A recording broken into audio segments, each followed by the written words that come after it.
November 13th, 2022, these 4 university students were discovered stabbed in their home in Moscow, Idaho. Local police described the case as very complex, and it took more than 6 weeks for a suspect to be arrested. We pieced together information from a case affidavit released by authorities, verified publicly available evidence, and pulled in ABC News reporting to create a visual timeline outlining significant events in this case. I'm Emmanuel Saliba, a senior reporter with ABC News. It's around 9 p.m. local time on Saturday, November 12th in Moscow, Idaho. According to an affidavit released by authorities, Zana Kernodle and her boyfriend Ethan Chapin are seen hanging out at the Sigma Chi house. It's about a 5-minute walk from their off-campus house on King Road. Zana's roommates Kaylee Gonsalves and Madison Mogan are at the Corner Club. It's a historic sports bar in town. They stay at the bar for about 3 hours, according to an affidavit released by authorities. And around 1:30 a.m., Kaylee and Maddie leave the corner bar. The next available images we have of them are in this surveillance footage obtained by ABC News. They're heading towards a local food truck, which is about a 6-minute walk from the bar. Police say this man with them is not a suspect.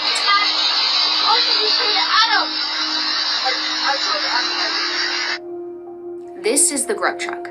They have been streaming live on Twitch since about 10 p.m. And around 1:41 a.m., we see all 3 of them walk into frame. Maddie and Kaylee order food. Have a good night. Bye. Hello. Hi. Welcome back. Thanks. I think I would like the carbonara.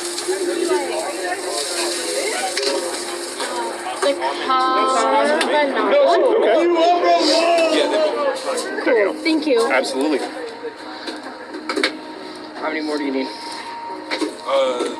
That's the second one? Awesome. Dawn's mom. $10 for you. Perfect. Cool. Thank you. Thank you very much. They wait around for about 10 minutes. Around 1:51 a.m., they grab food from the truck window and walk out of frame. Police confirm that at this point they get picked up by a car service, and about 6 minutes later, they arrive at home on King Road. According to an affidavit, Ethan and Zana are already in the house, along with 2 other roommates. 2:47 a.m. According to police, a phone belonging to the suspect, Brian Kohlberger, stops connecting to the cell network in nearby Pullman, Washington. This is where he lives and studies criminology as a PhD student at Washington State University. 2:53 a.m. Authorities say a white sedan consistent with a vehicle registered to Kohlberger is seen traveling towards the highway that connects Pullman and Moscow. It's only about a 10-mile drive between the 2 cities. At 3:29 a.m., surveillance footage obtained by police from the King Road neighborhood captures a white sedan making an initial drive by the victim's house. Authorities say this car will make another 2 passes in the next 30 minutes. It's 4 a.m. According to the affidavit, Zana receives a DoorDash delivery, and a source tells ABC News that the delivery is contactless and the order is left at the front door.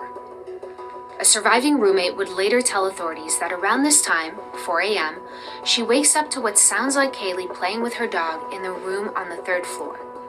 She also reports hearing someone say, "There's someone here." 4:04 a.m., authorities say the white sedan is seen driving into the neighborhood a 4th time. 4:12 a.m., according to phone records obtained by police, Zana is awake and using TikTok. The affidavit states that the same surviving roommate says she hears what sounds like crying coming from Zana's room.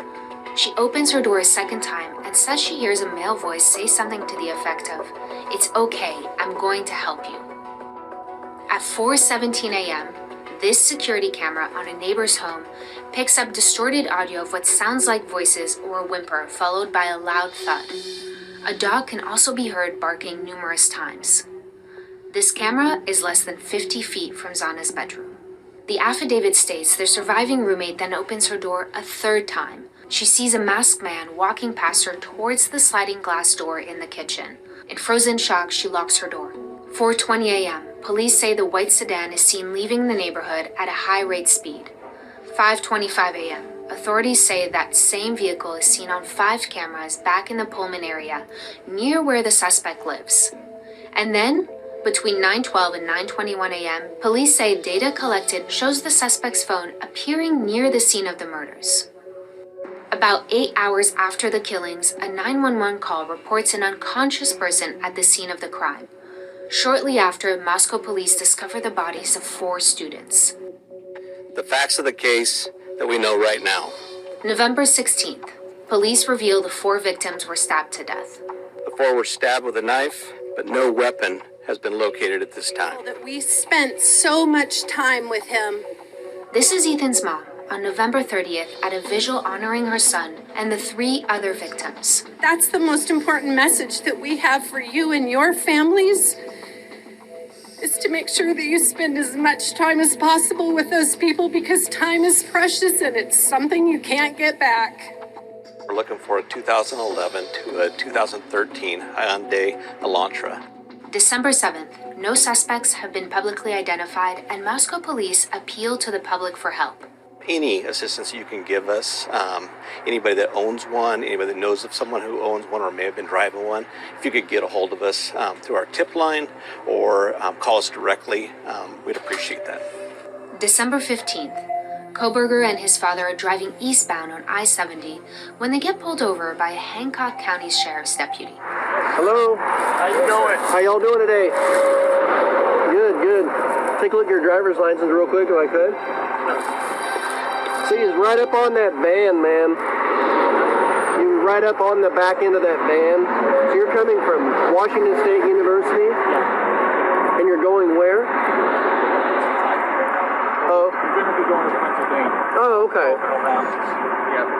So we're slightly punchy if we drive for hours. Hours, days. They're driving across the country to their family home in Pennsylvania. Okay. But do me a favor and don't follow too close, okay? 10 minutes later, they are pulled over again, but this time by Indiana State Police.